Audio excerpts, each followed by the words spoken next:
Ako si Elena Santos. At ang kuwentong ito ang kuwento kung paano ko natuklasan na ang pinakamalaking hiya na mararanasan ng isang ina ay hindi dahil sa sinasabi ng ibang tao, kundi dahil sa ginagawa mismo ng sarili mong mga anak. Nagsimula ang lahat sa araw ng libing ng aking asawa, si Ricardo. Ang huling araw na dapat sana ay magkakasama kami bilang isang pamilya para sa kanya. Ngunit sa loob ng kapilya sa Memorial Park, habang binabasbasan ng pari ang kabaong niya, walang pamilyang nakapaligid sa akin. Wala. Ang mga upuan, bakante, malamig. Ang tanging naririnig ko lang ay ang ihip ng hangin at ang mga pilit na ubo ng mga tauhan sa punerarya na hindi alam kung saan titingin. Naramdaman ko ang mga mata nila, ang awa at siguro ang pagtataka. Nasaan ang mga anak ni Mrs. Santos? Nasaan ang kanyang mga apo? At sa bawat tingin nila, isang malaking hiya ang bumabalot sa akin. Isang kahihiyan na mas matindi pa sa lungkot. Kasi ang isip ko, ano na lang ang sasabihin nila na kahit sa huling hantungan ng aking asawa ay tinalikuran siya ng sarili naming mga anak.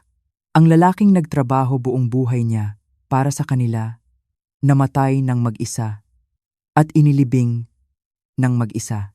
Ang pag-iisa, iyan ang naging papel ko sa loob ng maraming taon kahit noong nabubuhay pa si Ricardo.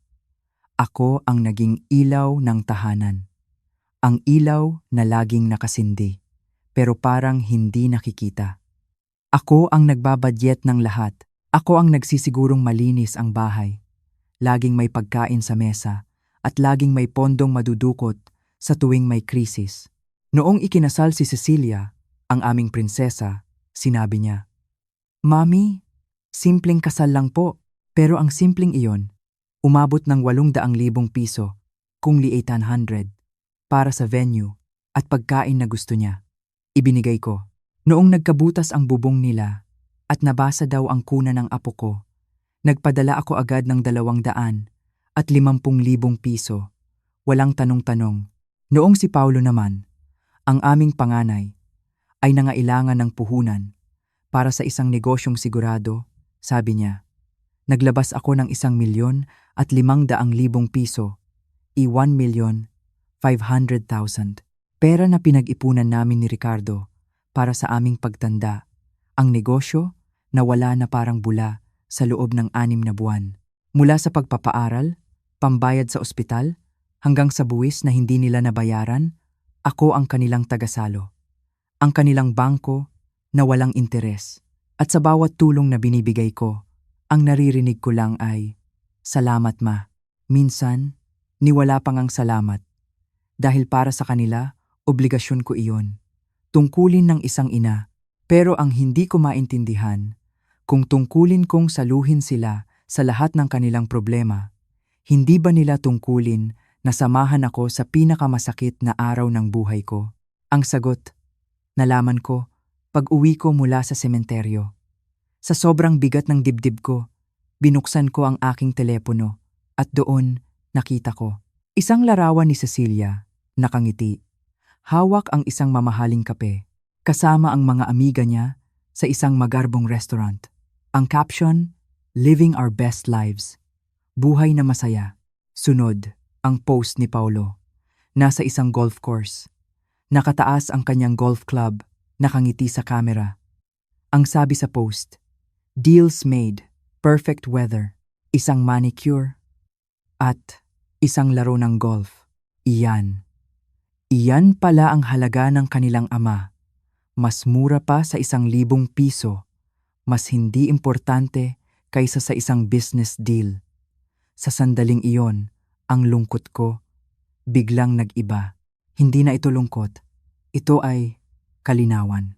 Isang malinaw na sampal ng katotohanan. Habang buhay, ang tingin nila sa akin ay isang matandang walang ginawa kundi mag-alaga ng bahay. Isang piyon na puwede nilang utusan. Ang hindi nila alam, ang piyon na ito, ang matandang ito na tinalikuran nila, ay may hawak na isang lihim na yaman. Isang alas na hindi nila kailanman nakita. Sa loob ng aming lumang aparador, sa likod ng mga lumang album ng litrato, nandoon ang isang folder. Ang folder na naglalaman ng aming last will and testament. Isang dokumento na inayos namin ni Ricardo 2 taon na ang nakalipas. Isang dokumento na nagsasabing lahat ng aming pinaghirapan, ang bahay na ito, na itinayo niya, ang perang inipon namin mula sa bawat sentimo, ang vacation house sa Tagaytay, lahat ay mapupunta sa kanila. Pero ang mga pangalan nila nakasulat lang sa papel. At ang papel ay kayang-kayang palitan. Ang matandang babae na iniwan nilang mag-isa sa sementeryo, ang inang binaliwala nila para sa kanilang mga kasiyahan. Siya pala ang may hawak ng huling baraha. Ang lahat ng yaman na inaasahan nila, ang kinabukasang akala nila ay sigurado na ay nakasalalay sa isang pirma ng babaeng tinuring nilang kasambahay sa sarili niyang pamamahay. Gusto nila akong maging tahimik. Gusto nila akong mawala sa kanilang buhay pagkatapos nilang makuha ang lahat. Ngayon, hindi lang ang bahay ko ang babawiin ko.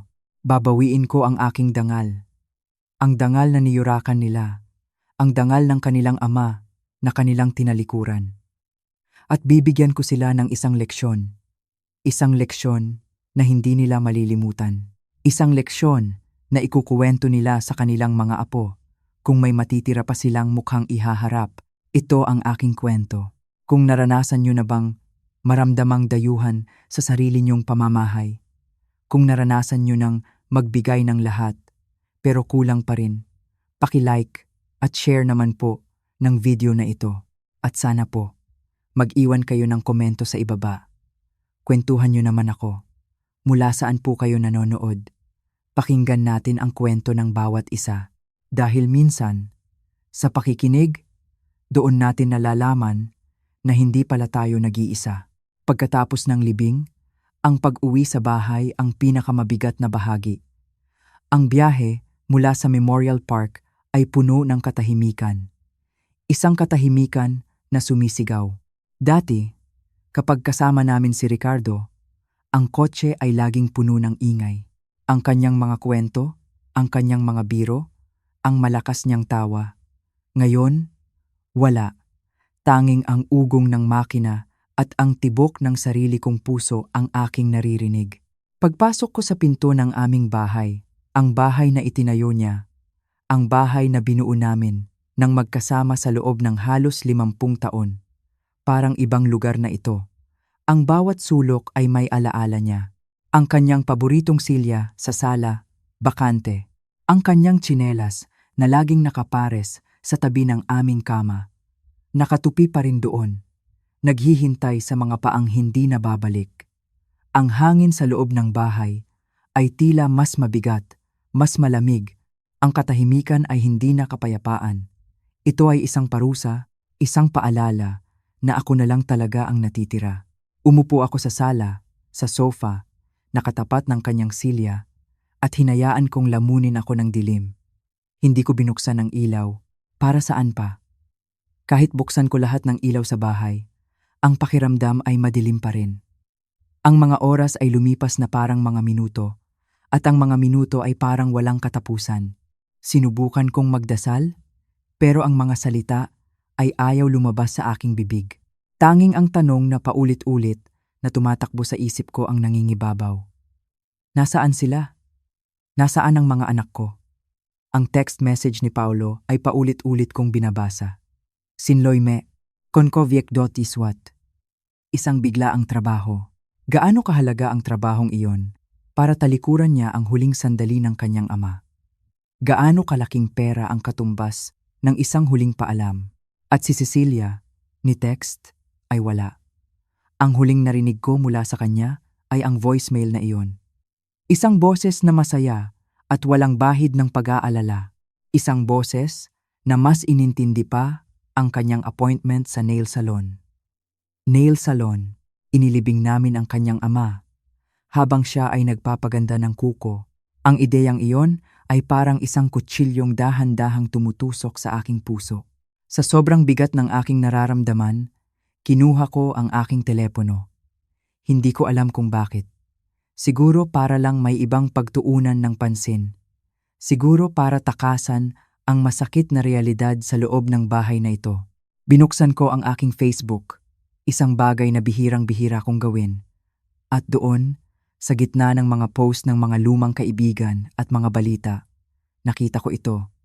Isang maliwanag at makulay na litrato, si Cecilia. Nakangiti ng napakalapad kasama ang 3 niyang amiga. May hawak silang mga tasa ng mamahaling kape sa isang restaurant na mukhang napakamahal sa BGC. Ang mga tawa nila ay halos marinig ko mula sa litrato. At ang caption, ang mga salitang iyon ay parang lason na kumalat sa aking buong sistema. Brunch with the girls. Living our best lives. Living our best lives. Ang pinakamasayang buhay. Paulit-ulit kong binasa ang mga salitang iyon. Ang kanilang pinakamasayang buhay ay sa araw na inililibing ang kanilang ama. Ang kanilang pinakamasayang buhay ay habang ang kanilang ina ay nag-iisang nakatayo sa harap ng isang hukay. Ang mga luha na kanina pa ayaw tumulo, biglang bumuhos. Pero hindi ito luha ng lungkot. Ito ay luha ng galit, ng pagkadismaya, ng isang katotohanang napakasakit tanggapin. At habang pinupunasan ko ang aking mga luha, isa pang post ang lumitaw. Si Paulo. Isang litrato niya sa isang malawak at berdeng golf course. Nakataas ang kanyang pamalo, nakatingin sa malayo na para bang napakaganda ng mundo. Ang araw ay sikat na sikat. At ang kanyang caption, killer swing, perfect weather, deals made, deals made. Mga kontratang naisara, isang manicure, isang brunch, at isang business deal. Iyon pala ang katumbas ng kanilang ama. Iyon ang mga bagay na mas mahalaga kaysa sa pagbibigay-pugay sa lalaking nagbigay sa kanila ng lahat. Sa sandaling iyon, isang bagay ang nagbago sa loob ko. Ang bigat sa aking dibdib ay hindi nawala, pero nagkaroon ito ng ibang anyo. Ang malambot na pighati ay naging isang matigas na bato ng determinasyon. Ang mga luha ay tumigil. Ang panginginig ng aking mga kamay ay nawala. Pinalitan ito ng isang kakaibang kalmado, isang kalmadong nakakatakot. Tumingin ako sa paligid ng aming bahay, sa mga litrato namin sa dingding noong maliliit pa sila, noong masaya pa kami. Noong pamilya pa kami. Pero ang pamilyang iyon, matagal na palang wala. Ako na lang ang hindi nakakaalam. Ako na lang ang pilit na pinaniniwalaan ang isang kasinungalingan. Tumayo ako. Kinuha ko ang aking telepono at hinanap ang numero sa aking contacts. Isang pangalan lang ang nasa isip ko. Isang pangalan na magiging simula ng lahat. Isang pangalan na magbabago sa kinabukasang inaasahan nila. Attorney Reyes. Bukas, naisip ko. Bukas na bukas. Tatawagan ko ang aming abogado. Dahil kung ako lang ang dumating sa kanyang huling paalam, ako lang din ang magpapatupad ng kanyang huling habilin. At ang habilin na iyon ay hindi na ang habilin na inaakala nila. Kinaumagahan, hindi na ako naghintay pa. Hindi na ako nag-aksaya ng panahon sa pagluluksa. Ang pagluluksa ko ay para sa isang pamilyang matagal nang patay. Ang kilos ko ngayon ay para sa sarili ko at para sa dangal ni Ricardo. Nagsuot ako ng disenteng damit, isinuklay ang aking buhok at dumiretso sa opisina ni Attorney Reyes. Ang opisina niya ay pamilyar sa akin. Amoy ng mga lumang libro at floor wax. Isang lugar kung saan ang mga desisyon ay seryoso at ang mga salita ay may bigat. Kilala na kami ni Attorney Reyes ng mahigit 30 taon. Siya ang umasikaso ng papeles ng aming unang bahay, ng lisensya ng maliit na negosyo ni Ricardo, at syempre, ng aming huling habilin. Pagpasok ko, agad siyang tumayo mula sa kanyang malaking silya. Ang kanyang mukha ay puno ng pakikiramay. Elena, bati niya sa akin ng may paggalang. Nakikiramay ako. Maaga ka yata. Umupo ako sa silyang nasa tapat niya at inilapag ang aking bag. Tumingin ako diretso sa kanyang mga mata. walang bakas ng pag-aalinlangan sa aking mukha. "Attorney?" Sabi ko sa isang boses na matatag at hindi nanginginig. Ang pagpunta ko rito ay hindi na maaaring ipagpabukas pa. Nakita ko ang pagbabago sa kanyang ekspresyon. Mula sa pakikiramay, naging seryoso ito. "Ano ang maipaglilingkod ko sa iyo, Elena?" Huminga ako ng malalim at binitawan ang mga salitang magbabago sa lahat. Gusto kong baguhin ang aking huling habilin. Nang tuluyan, natahimik siya sandali. Hindi dahil sa gulat, kundi dahil sa pag-iingat. Bilang isang abogado, sanay na siya sa mga emosyon ng kanyang mga kliyente. "Naiintindihan ko, Elena. Panahon ito ng matinding kalungkutan. Sigurado ka ba sa iyong desisyon?" "Kailanman ay hindi pa ako naging ganito kasigurado," sagot ko. At pagkatapos ay sinabi ko ang pangungusap na naglalaman ng lahat ng aking sakit at dahilan. Inilibing ko ang asawa ko ng mag-isa. Ang mga salitang iyon ay lumutang sa hangin sa pagitan namin. Hindi na kailangan ng mahabang paliwanag. Sa kulturang Pilipino, ang mga salitang iyon ay isang sumpa, isang hatol. Nakita ko sa mga mata ni Attorney Reyes ang pag-unawa. Tumango siya ng dahan-dahan, kinuha ang kanyang ballpen at isang malinis na legal pad. "Ano ang mga pagbabagong gusto mong gawin?" tanong niya. "Gusto kong alisin ang pangalan ni na Paolo at Cecilia sa lahat," sabi ko ng diretso. "Sa lahat. Sa bahay na ito, sa perang nasa bangko, sa vacation house sa Tagaytay. Lahat ng ari-arian na nakapangalan sa amin ni Ricardo, wala silang makukuha, kahit isang sentimo." Isinulat niya ang lahat ng sinabi ko. "Kung gayon," tanong niya pagkatapos, "kanino mo nais ilipat ang lahat ng ito?" Sa isip ko, isang mukha lang ang lumitaw. Isang mukha na laging may ngiti para sa akin. Isang mukha na hindi kailanman humingi ng kahit ano. "Sa apo ko po," sabi ko. "Si Miguel, ang anak ni Cecilia." Naalala ko si Miguel. Noong isang taon, umuwi ako mula sa palengke at nakita ko siyang tinatabasan ang damo sa aking hardin. Hindi ko siya inutusan. Ang sabi niya lang, "Lola, sobrang init po. Ako na po dito. Magpahinga na po kayo sa loob." Naalala ko ang mga pagkakataong dinadalhan niya ako ng libro mula sa kanilang library dahil alam niyang mahilig akong magbasa, at ang mga kuwentuhan namin na mas matino pa kaysa sa mga usapan ko sa kanyang mga magulang. "Gusto kong magtayo ng isang irrevocable trust fund para kay Miguel," pagpapatuloy ko. "Gusto ko siyang magkaroon ng bahay sa Tagaytay, at ng lahat ng matitirang pera. Pero gusto kong siguraduhin na hindi ito magagalaw ng kanyang mga magulang. Kailanman." Tumango si Attorney Reyes. "Maaari nating gawin iyan. Isang trust na siya lang ang benepisyaryo. Hindi niya makukuha ang buong kontrol hanggang sa umabot siya sa edad na 30, maliban na lang kung para sa kanyang pag-aaral o sa mga gastusing medikal. Katanggap-tanggap ba iyon sa iyo?" "Perpekto," sagot ko. "Iyan po mismo ang gusto ko." Inabot kami ng mahigit 1 oras sa pag-aayos ng mga detalye. Bawat sugnay, bawat kondisyon, bawat piraso ng legal na papel ay inisa-isa namin. Hindi ako nakaramdam ng pagod. Hindi ako nakaramdam ng pagsisisi. Kapag naranasan mo nang mag-isang maghatid sa iyong kabiyak sa kanyang huling hantungan, ang mga legal na dokumento ay hindi na nakakatakot. Wala nang kahit anong bagay ang makakapagpatakot pa sa iyo. Bago ako umalis, tumingin muli sa akin si Attorney Reyes. "Elena," sabi niya, "kailangan kong sabihin ito. Hindi maraming tao ang kayang gawin ang ginagawa mo ng ganito kalinaw. Karamihan ay gustong magpatawad para mapanatili ang kapayapaan sa pamilya." Ngumiti ako ng mapait. "Attorney, halos 80 taon na akong nagpapanatili ng kapayapaan. At ang kapayapaang iyon, matagal na akong inilibing ng buhay. Bago pa man mamatay si Ricardo, wala na siyang ibang itinanong." Paglabas ko sa kanyang opisina, sumalubong sa akin ang sikat ng araw. Huminga ako ng malalim. Ang hangin ay tila mas magaan. Hindi ako malungkot. Hindi na rin ako galit. Ang nararamdaman ko ay, tapos na. Tapos na akong maghintay sa mga anak kong maging mga taong hindi naman nila pinangarap maging. Tapos na akong umasa na ang pagmamahal ay masuklian. Tapos na. Ang paglalakad ko pabalik sa aking sasakyan ay may bagong bigat. Hindi bigat ng problema, kundi bigat ng isang desisyong hindi na mababali. Pag-uwi ko sa bahay, ang desisyon ay pinal na.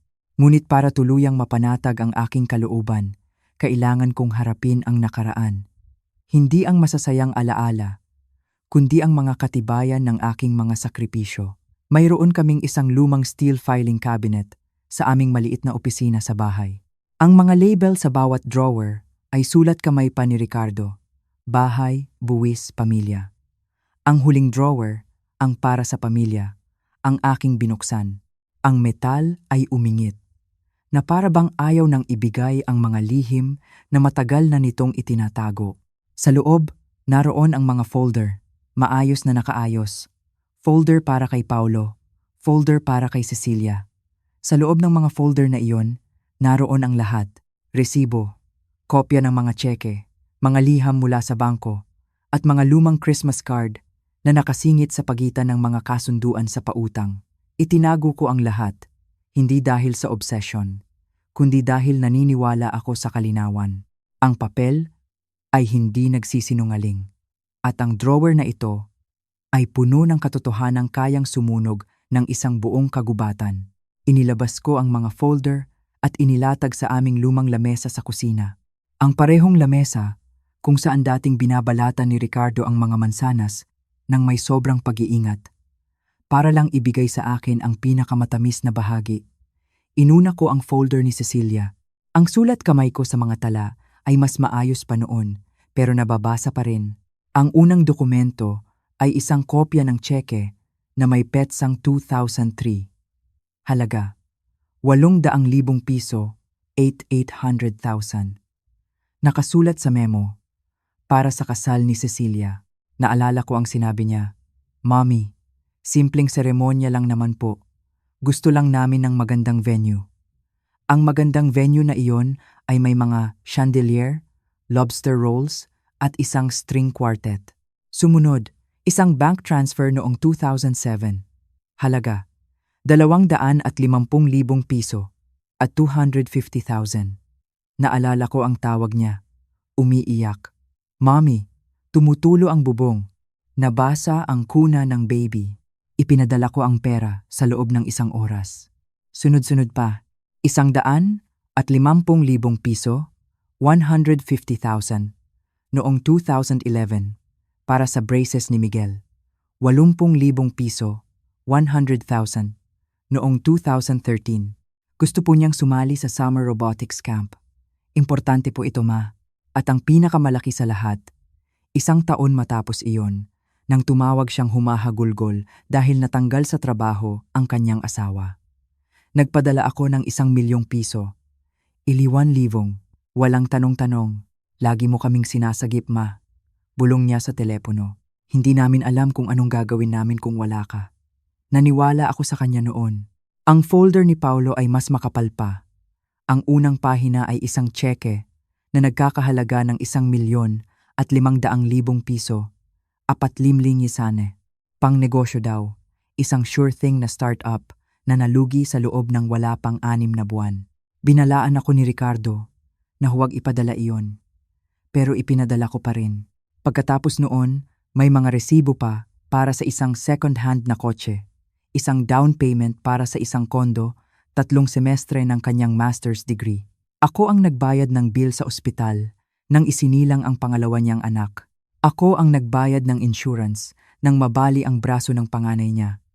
At nang magkaproblema si Paulo sa buwis, ako ang sumulat ng tseke at itinago ito bilang isang lihim para hindi siya mapagalitan ng kanyang ama. Habang tinitingnan ko ang lahat ng ito, linya sa bawat linya, numero sa bawat numero, naitanong ko sa aking sarili, kailan ba eksakto ako naging kanilang safety net? O baka naman, ganito na talaga noon pa. At ako lang ang masyadong handang sumalo sa bawat pagbagsak nila. Hindi sila tumanggi sa tulong ko. Kahit minsan, ngunit tumanggi silang magpaalam sa kanilang ama. At iyon ay isang bagay na hindi kayang ayusin ng kahit anong halaga ng pera. Isinara ko ang mga folder nila at ibinalik sa cabinet, maliban sa isang maliit na sobre na may markang Miguel. Sa loob, may isang pirasong papel na tinupi sa gitna. Sulat kamay ng isang 11 anyos na bata, gamit ang lapis. Lola Elena, salamat po sa pagturo sa akin kung paano gumawa ng pancake. Sa tingin ko po, kayo ang pinakamatalino at pinakanakakatawang lola sa buong mundo. Balang araw, aalagaan din po kita, tulad ng pag-aalaga nyo sa akin. Hawak ko ang papel na iyon ng matagal. Si Miguel ay 19 na taong gulang na ngayon. Hindi ko alam kung naaalala pa niya ang sulat na ito o kung may halaga pa ito sa kanya. Pero sa akin, mayroon. Ang plano ko dati ay maging patas, hatiin ang lahat ng pantay-pantay. Iyon ang laging sinasabi ng mga tao, hindi ba? Maging patas. Huwag magkaroon ng paborito. Pero paano kung ang pagiging patas ay hindi nangangahulugan ng pagiging pare-pareho? Paano kung ang pagiging patas ay ang pagbibigay ng iyong pamana sa nag-iisang tao na nakakita sa iyo, hindi bilang isang bangko, kundi bilang isang tao? Naalala ko ang sinabi ni Ricardo dati. Ang pamana ay hindi kung ano ang iniiwan mo, kundi kung kanino mo ito iniiwan. Akala ko noon, pera ang tinutukoy niya. Ngayon alam ko na, ang mga sumunod na araw ay lumipas ng may kakaibang kapayapaan, isang kapayapaan na may halong bigat, pero kapayapaan pa rin. Inayos ko ang mga bill, kinansela ang ilang serbisyo para sa vacation house sa Tagaytay. Ang bahay na iyon na laging tinatawag ni Paulo na isang asset, pero hindi naman niya binibisita. Hindi na iyon asset para sa kanya. Hindi na. Sa kalagitnaan ng aking pag-aayos ng mga papel, tumunog ang telepono. Isang numero na hindi rehistrado. Nag-atubili akong sagutin, pero sinagot ko pa rin. Hello? Sa kabilang linya, isang boses na pamilyar, pero tila matagal ko nang hindi naririnig. Isang boses na malambot at nag-aalinlangan. Lola, si Miguel. Napahinto ako sa aking ginagawa. Inayos ko ang aking salamin at sinubukang panatilihing kalmado ang aking boses. Miguel, apo, kamusta ka? Ayos ka lang ba? Isang mahabang katahimikan.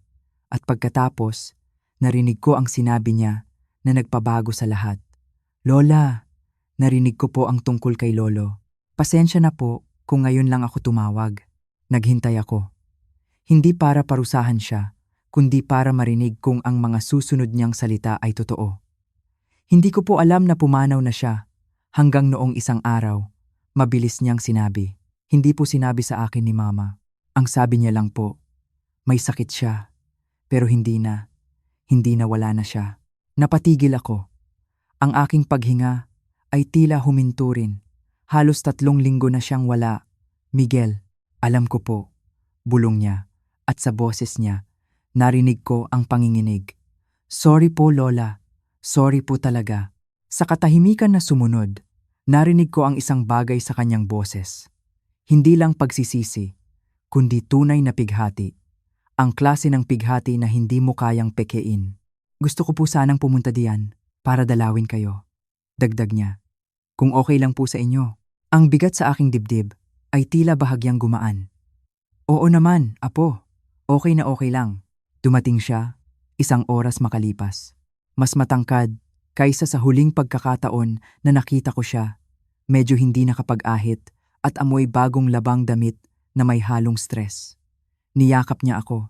Isang yakap na hindi sigurado sa simula, na para bang hindi niya alam kung tatanggapin ko pa ba siya. Pero nang hindi ako bumitaw, niyakap niya ako ng mas mahigpit. Hindi ako bumitaw. Naupo kami sa sala. Ipinagtimpla ko siya ng lemonade. At habang umiinom siya, ang mga mata niya ay paikot-ikot sa bahay. Tila pamilyar at dayuhan ang lahat sa kanya ng sabay. Ganoon siguro talaga ang pakiramdam ng pagluluksa. Nakikilala mo ang lahat, pero hindi na ito kabilang sa parehong mundo. Hindi po ako nakapunta sa libing niya, sabi niya. Ang kanyang mga mata ay nakatitig sa baso. At hindi ko po mapapatawad ang sarili ko para doon. Hindi ikaw ang pumili na lumiban, Miguel. Sabi ko ng marahan. Tumingin siya sa akin. Isang tingin na puno ng tanong. Talaga po bang hindi pumunta si Mama? Tumango ako ng isang beses. Hindi siya nagsalita. Tinitigan lang niya ang coaster sa ilalim ng kanyang baso, hinahaplos ang gilid nito. Ang sabi niya po sa akin, may trabaho sila. Sabi niya pagkatapos ng mahabang katahimikan, na naasikaso na daw po ang lahat. Dapat po pala, hindi ako naniwala. Pagkatapos ay tumingin siya sa akin, na may bagong determinasyon. Gusto ko pong may gawin, Lola. Para sa kanya, para sa inyo. Kahit ano po, ginagawa mo na, sagot ko. Nandito ka, pero hindi siya kumbinsido. Nag-alinlangan ako sandali. Pagkatapos ay tumayo ako at bumalik na may dalang isang malaking Manila envelope. Sa loob, naroon ang mga dokumento ng trust fund. Hindi pa napipirmahan, hindi pa naipapasa sa bangko. Pero totoo, inabot ko ito sa kanya. Binuksan niya ito, kumunot ang kanyang noo. Binasa niya ang unang ilang linya, pagkatapos ay tumingin sa akin. Ang kanyang mga mata ay nanlalaki sa gulat. Lola, ano po ito? Iyan ang plano ko, sabi ko ng simple. Pero, ito po lahat. Ang bahay, ang vacation house, pati ang mga savings account. Aw, pero bakit po ako? Halos pumiyok ang kanyang boses. Bakit hindi po si Mama o si Tito Paulo? Marami akong pwedeng sabihin. Pwede kong ikwento ang kanilang pagliban, ang kanilang kawalang pakialam, ang kanilang mga party at mga dahilan. Pero ibang katotohanan ang pinili ko. Dahil ikaw lang, sabi ko sa kanya, ikaw lang ang bumalik nang hindi tinatawag. Tinitigan niya ang mga papel, pagkatapos ay maingat na inilapag sa lamesa na para bang isang babasaging bagay. Hindi ko po alam ang sasabihin ko, bulong niya. Hindi mo kailangang magsabi ng kahit ano. Tandaan mo lang kung sino ka. At tandaan mo kung ano ang itsura ng pagmamahal kapag totoo ito. Ang kanyang mga mata ay basa na ngayon. Pinunasan niya ito gamit ang manggas ng kanyang damit. Tulad ng ginagawa niya noong bata pa siya kapag ayaw niyang may makakita na umiiyak siya. Habang papaalis na siya, sa may pintuan, lumingon siya sa akin. Lola, kung babalik po ako sa susunod na linggo, pwede po ba tayong gumawa ulit ng pancake? Ngumiti ako. Isang ngiting buo at malambot sa unang pagkakataon sa loob ng maraming araw. Oo naman, Apo, at gagamitin natin ang pinakamasarap na syrup. Alam kong darating siya, hindi dahil sa namimiss niya ako o dahil kailangan niya ng karamay. Alam kong darating siya dahil tumigil na ako sa pagsagot sa kanyang mga text at tawag. Dumating si Cecilia kinabukasan. Walang pasabi. Ang tunog ng kanyang itim na SUV na humarurot sa aming gravel driveway ay napakabilis, na para bang nahuhuli na siya sa isang mas mahalagang pupuntahan. Hindi siya kumatok. Dumiretso siya sa loob, tulad ng dati niyang ginagawa, na para bang pag-aari pa rin niya ang bahay na ito sa isang paraan na hindi nakikita. Ma, sabi niya, inilapag ang kanyang malaking handbag sa lamesita sa may pasilyo. Kanina pa kita tinatawagan. Hindi ako tumayo. Noong mga sandaling iyon, nagtutupi ako ng mga damit na bagong laba. Dahan-dahan, sinasadya, ipinapares ang mga medyas na para bang ito ang pinakamahalagang gawain sa buong mundo. Naging abala ako, sagot ko nang hindi tumitingin sa kanya. Isang mahinang pag-ungot ang narinig ko mula sa kanya. Abala saan? Tanong niya. Na may halong pangiinsulto sa kanyang tono. Hindi ko siya sinagot. Naglakad siya papunta sa kusina, nagsali ng isang basong tubig para sa sarili niya nang hindi nagpapaalam. At sumandal sa counter na para bang pag-aari niya ang mga pader. So, sabi niya, ang kanyang mga kuko na bagong ayos ay tumatapik-tapik sa baso. Totoo ba? Tumingin ako sa kanya. Ang mga mata ko ay kalmado. Ano ang tinutukoy mo? Sabi ni Miguel. Pagpapatuloy niya, binabago mo raw ang iyong huling habilin. Itinikom niya ang kanyang mga labi para alisin kami ni Kuya Paulo. Natapos ko ng tiklupin ang isang damit at maingat na inilagay sa basket. Ngayon, humarap na ako sa kanya. Ang aking mga kamay ay nakapatong sa ibabaw ng mga natuping damit. Oo, isang salita lang. Pero ang bigat nito ay sapat na para punuin ang buong kusina. Tumawa si Cecilia, isang maikli at mapait na tawa. Seryoso ka, ma? Pagkatapos ng lahat ng ginawa namin para sa iyo? Pagkatapos ng lahat ng ginawa mo? Sa wakas, tiningnan ko siya ng diretso sa mata. Ang pagtitimpi ko ay naroon pa rin. Pero ang mga salita ko ay matalas na. Hindi ka pumunta sa libing ng tatay mo, Cecilia. Hindi ka nagpadala ng bulaklak. Hindi ka tumawag. Ni hindi ka man lang nagtanong. May appointment ako. Mabilis niyang sagot. Oo, pinutol ko siya, ang iyong mga kuko. At pagkatapos, brunch. Nakita ko ang mga litrato, namula ang kanyang mukha, pero hindi siya makatanggi. Nakita niya na alam ko. Gusto mong pag-usapan kung ano ang mga nagawa ninyo para sa akin? Pagpapatuloy ko. Ang boses ko ay mababa pero matatag. Nagpadala kayo sa akin ng mga listahan ng grocery, mga bayarin sa kuryente at tubig, matrikula ng mga bata, mga hiling para sa pambayad ng mortgage, at lahat ng iyon, binayaran ko ng tahimik, nang walang hinihinging kapalit. Ganoon naman talaga sa pamilya, di ba? Singhal niya. Nagdadamayan. Hindi, sabi ko ng marahan. Ganoon ang ginagawa ng mga ina. At ginawa ko iyon sa loob ng maraming taon. Pero ang pagdadamayan ay dapat may dalawang panig. Tumingin ako sa bintana, sa hardin na itinayo ng kanyang ama. Itinayo ng tatay mo ang bahay na ito, gamit ang sarili niyang mga kamay. Wala siyang gaanong yaman, pero mayroon siyang dangal. Itinuro niya sa inyo na ang respeto ay sinusukat sa gawa, hindi sa salita, at ikaw. Hindi mo man lang siya mabigyan ng 2 oras para sa isang huling paalam. Hindi ba't hindi iyon patas? Yumuko siya. Tinitigan ang sahig na marmol na minsan niyang sinabi na dapat na daw palitan. So, talagang tatanggalin mo kami. Ganoon na lang? Hindi, sabi ko. Hindi ganoon na lang. 20 taon akong nagbigay ng walang natatanggap. Inilibing ko ang asawa ko ng mag-isa. Umupo ako sa tabi ng kanyang puntod at naghintay sa mga anak ko. Hindi sila dumating. Hindi iyon ganoon na lang. Iyon ay isang buong buhay. Itinikom niya ang kanyang mga braso. Sinusubukang magmukhang matatag. Pero ang kanyang bibig ay mahigpit na nakasara. Pinaparusahan mo kami. Hindi, Cecilia, sagot ko. Pinalalaya ko ang sarili ko. Walang namutawing salita pagkatapos noon. Akala ko iiyak siya. Akala ko sisigaw siya. Pero sa halip, kinuha niya ang kanyang bag. Well, sabi niya, inaayos ang kanyang mamahaling salamin sa mata. Sana maging masaya ka sa ginagawa mong ito. Hindi ito tungkol sa saya. Sabi ko ng kalmado. Tungkol ito sa kapayapaan. Umalis siya nang walang isa pang salita. Hinintay ko hanggang sa marinig ko ang pag-alis ng kanyang sasakyan bago ko kinuha ang mga dokumento ng trust fund mula sa lamesa at inilagay sa tabi ng mga natuping damit. Ang kapayapaan ay nagsisimula na. At ito ang unang hakbang. Kung si Cecilia ay dumating na parang isang bagyo, si Paulo naman ay dumating kinabukasan na parang isang kalmadong unos. Kumatok siya ng 2 beses, naghintay, at kumatok ulit. Nang buksan ko ang pinto, alam ko na agad na hindi siya nag-iisa.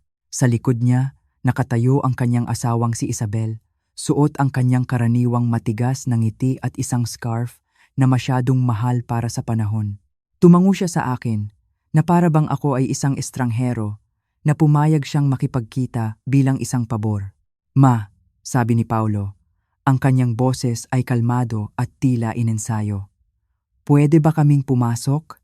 Tumabi ako para bigyan sila ng daan.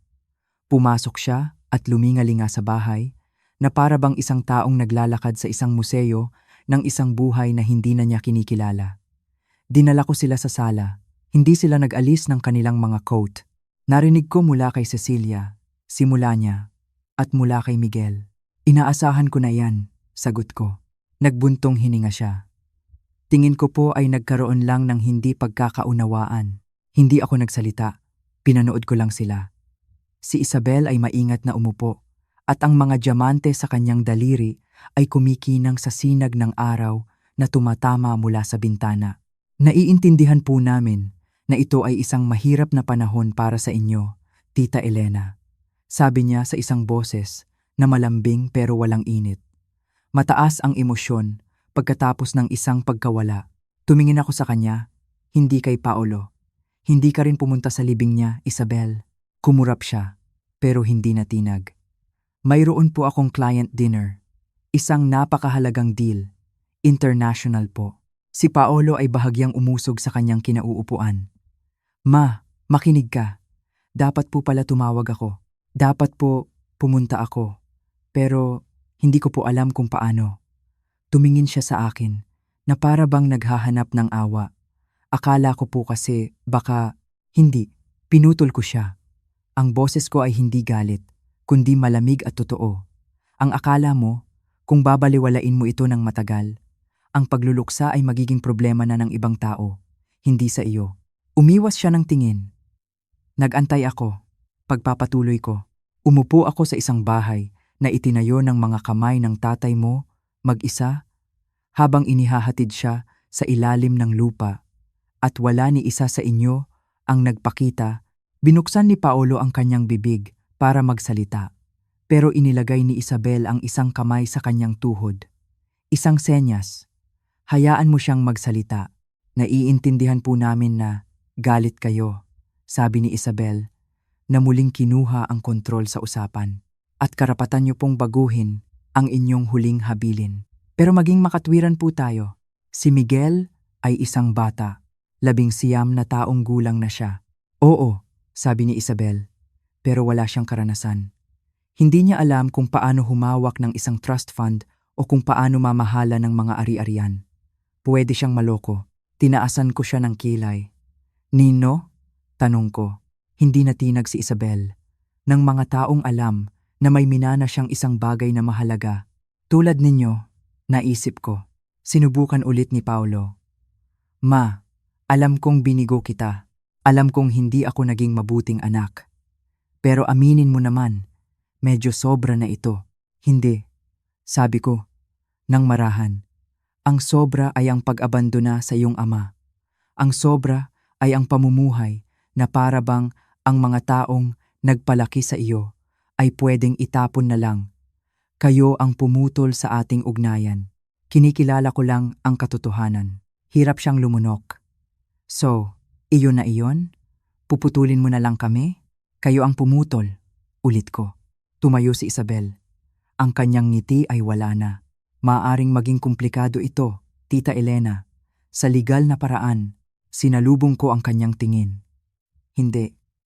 Malinis ang mga papeles. Magaling ang abogado ko. At nagkaroon ako ng sapat na panahon para mag-isip. Si Paolo ay tila mas tumanda sa aking paningin. Ang kanyang mga mata ay walang buhay. Akala ko po, nagpapatawad kayo. Oo, nagpapatawad ako, sabi ko. Pero ang pagpapatawad ay hindi nangangahulugan ng muling pagbibigay ng access. Hindi na sila nakipagtalo pagkatapos noon. Tumayo sila. Nagpasalamat sa akin ng may pilit na kagandahang loob at umalis. Pagkasara ng pinto, saka ko lang naramdaman ang panginginig sa aking mga kamay. Hindi dahil sa takot, hindi dahil sa duda. Ito ay dahil sa paglaya. Umupo ako sa tabi ng bintana ng matagal, pinapanood ang huling sinag ng araw na unti-unting nawawala sa kalangitan. Ang mga rosas sa hardin ay halos kalbo na. Malapit na ang taglamig. Sabi ni Ricardo noon, mamumulaklak ulit sila. At alam kong mamumulaklak nga sila. Pero hindi na para sa lahat. Ang bangko ay may amoy ng lemon cleaner at tahimik na kapangyarihan. Isang lugar kung saan ang pera ay gumagalaw ng dahan-dahan at walang nagtataas ng boses. Halos 1 taon na akong hindi nakakapasok dito, pero naaalala pa rin nila ako. Mrs. Santos, sabi ng receptionist, agad na tumayo.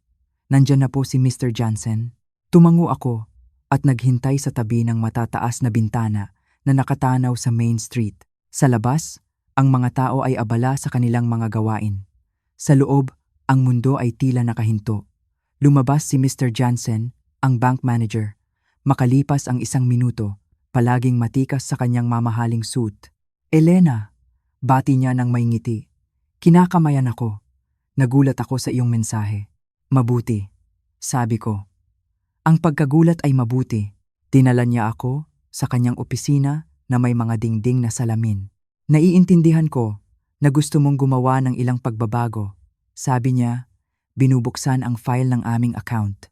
Nagawan ko na sila ng pagbabago. Sagot ko, nandito ako para siguraduhin na maipapatupad sila ng walang pagkaantala. Binasa niya ang mga tala at ang kanyang mga kilay ay unti-unting tumaas. Tinanggal mo ang lahat ng link transfers, inalis sina Paulo at Cecilia bilang mga benepisyaryo at nag-set up ng isang irrevocable trust sa pangalan ni Miguel. Ito ay isang malaking pagbabago. Isa akong babaeng may malaking pagbabago, sabi ko. Sumandal ako ng bahagya. Gusto ko ng mga pananggalang, Richard.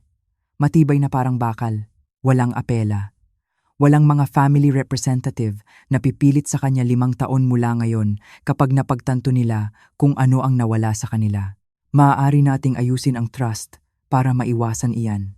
Sabi niya, ang mga disbursement ay kontrolado, nakadepende sa paggamit para sa edukasyon, pabahay o pangangalagang pangkalusugan hanggang siya ay maging 30. Pagkatapos nito, buong access pero protektado pa rin.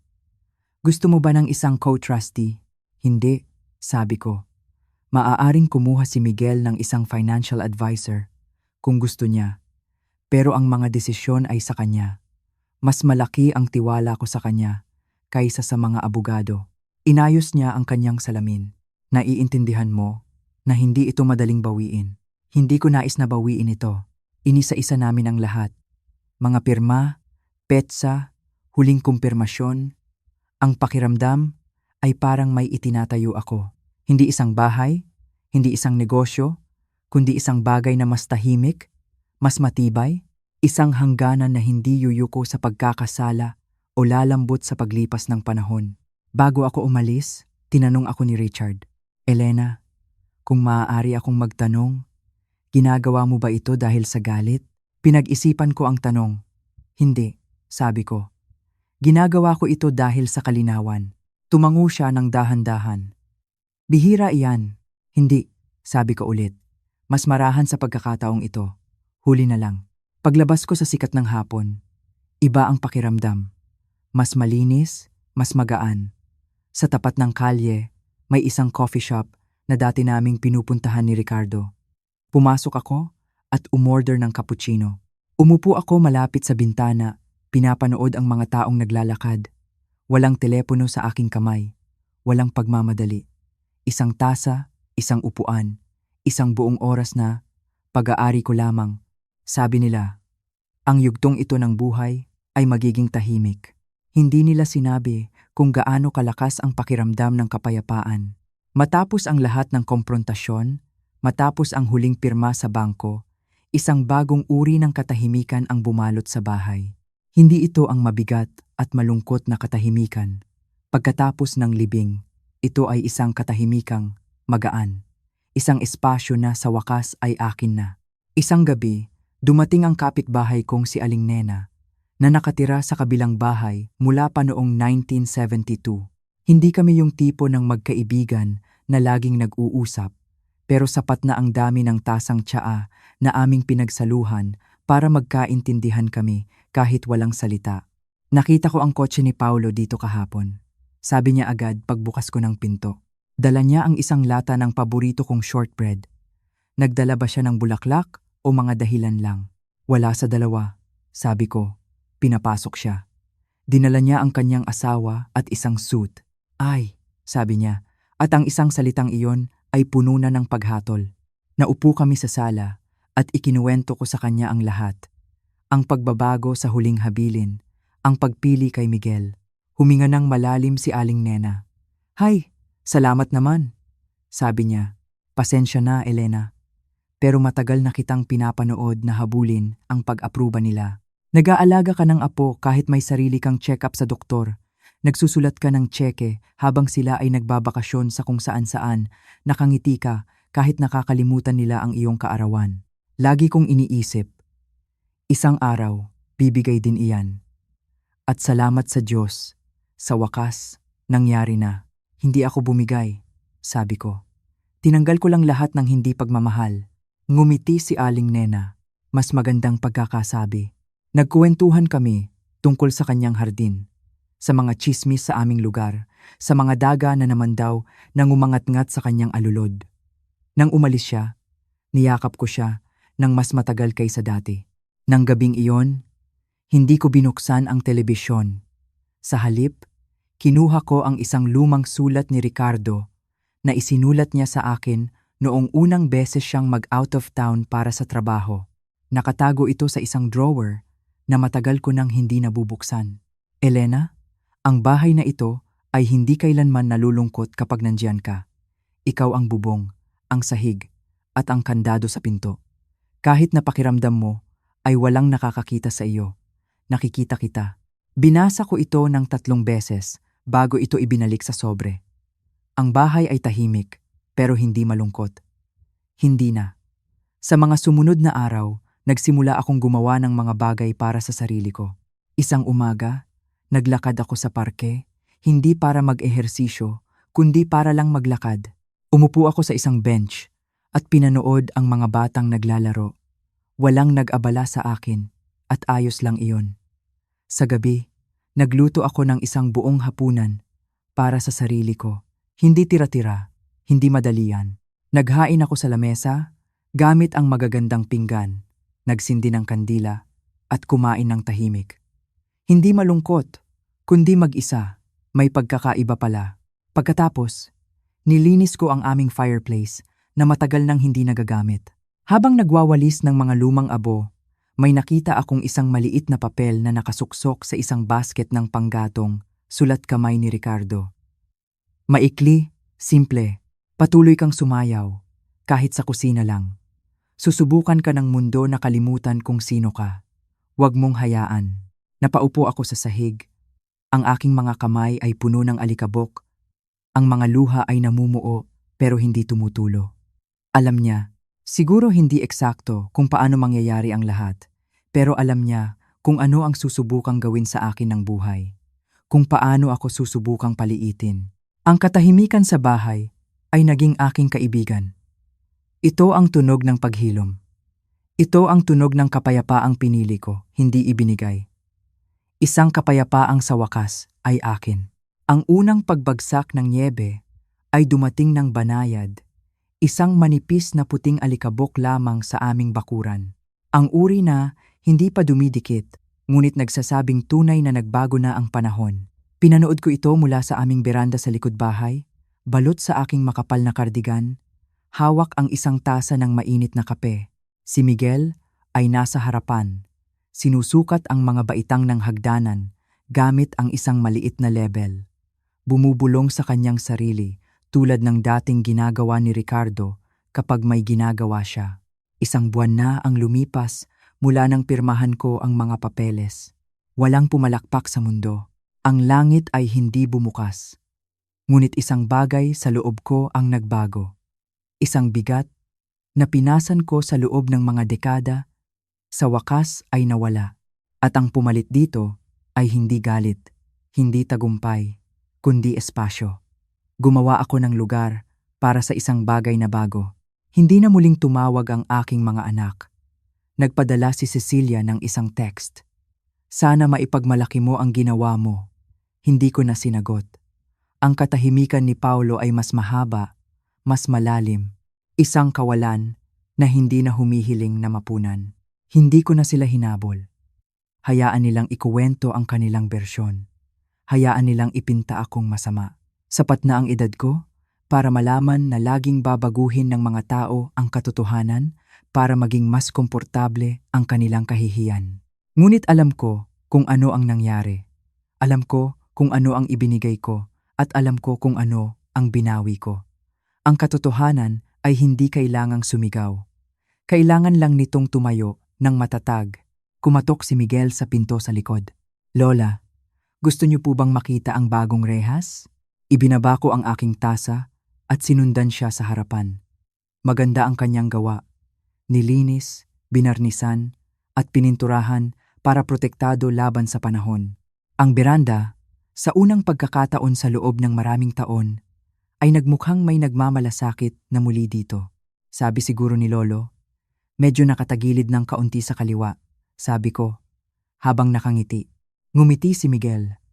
Lahat naman po yata sa pamilyang ito, medyo nakatagilid sa kaliwa. Tumawa ako. Isang malakas at totoong tawa. Isang tawa na matagal nang hindi naninirahan sa akin. Tumayo siya sa tabi ko. Pinupunasan ang kanyang mga kamay sa isang basahan. Naiisip ko po, Lola, siguro sa susunod na tagsibol, puwede tayong magsimula ng isang maliit na hardin sa harapan. Hindi lang mga bulaklak, mga gulay, mga herbs, isang bagay na lumalago. Tumingin ako sa kanya at nakita ko hindi lang ang batang lalaki na dati kong pinapatulog, kundi ang lalaking piniling magpakita. Mukhang maganda iyan, apo. Pumasok kami sa loob. Ang lamig ay nagsisimula ng kumagat. Nagluto ako ng sopas. Inayos niya ang umuugang pinto ng cabinet sa kusina. Itinuro ko sa kanya kung nasaan ang breaker box. Nagtanong siya tungkol sa insulasyon sa attic. Pinuno namin ang araw ng mga maliliit at kinakailangang mga bagay na bumubuo sa isang buhay. Hindi ang klase na kinukuhanan mo ng litrato, kundi ang klase na hinahanap-hanap mo kapag wala na. Nang gabing iyon, pagkaalis niya, nagsulat ako ng isa pang liham. Hindi para sa korte, hindi para sa mga abogado. Para sa aking sarili, para sa babaeng ako dati. Sinubukan mo ng mas matagal kaysa sa nararapat. Iniyuko mo ang iyong sarili sa mga hugis na hindi akma sa iyo. Nagsalita ka ng marahan, noong dapat ay tumayo ka ng matatag.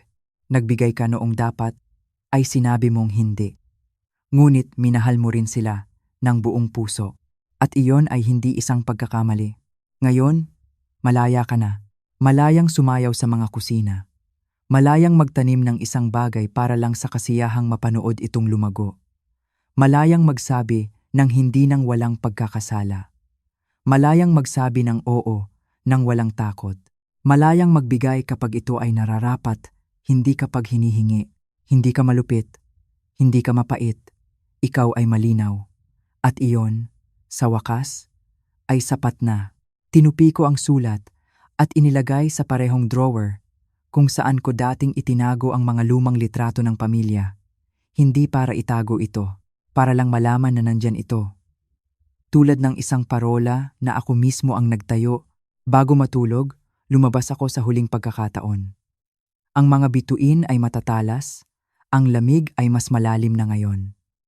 Tumingala ako sa langit at bumulong sa hangin. Ricardo, sigurado akong ipagmamalaki mo siya. Hindi. Pinaliwanag ko sa aking sarili. Hindi lang siya. Alam kong ipagmamalaki niya rin ako. Hindi dahil sa desisyon. Hindi kahit dahil sa lakas ng loob. Kundi dahil sa katotohanang sa wakas. Pinili ko ang kapayapaan. Kaya, ito ang iiwan ko sa inyo. Sa inyo na nagbasa hanggang dito. Sa inyo na maaaring may sariling mga katahimikan, sariling mga silid na masakit, sariling mga hangganan na hindi masabi. Huwag maghintay na may mag-abot sa inyo ng kapayapaan. Piliin ninyo ito. Huwag ipagkamali ang pagmamahal sa obligasyon. Huwag ipagkamali ang tungkulin sa halaga. At kung ang inyong bahay ay puno ng ingay, ngunit walang nakakarinig sa inyo, gumawa kayo ng isang bagong uri ng katahimikan. Isang katahimikan kung saan hindi na kayo hindi nakikita. Isang katahimikan kung saan hindi ninyo kailangang maglaho para lang maramdamang ligtas. Ang tunay na pamana na tuklasan ko ay hindi ang perang iniiwan mo sa iyong mga anak. Hindi ito ang mga ari-ari ang ipinapangalan mo sa kanila. Ang tunay na pamana ay ang kapayapaan na iyong hinahanap para sa iyong sarili at ang lakas ng loob na ipaglaban ito. Ito ang espasyong nililikha mo para sa mga taong karapat-dapat dito. Ito ang hardin na iyong itinatanim kahit na sa gitna ng taglamig dahil alam mong darating ang tagsibol. At para sa akin, ang tagsibol ay nagsisimula na. Sa anyo ng isang binatang lalaki na nag-aayos ng hagdanan, nagpaplanong magtanim ng gulay, at higit sa lahat, marunong gumawa ng pancake, tulad ng itinuro ng kanyang lola. Ang pamana ko ay hindi na isang kuwento ng kalungkutan. Ito ay isang kuwento ng pag-asa. At iyon ay higit pa sa sapat.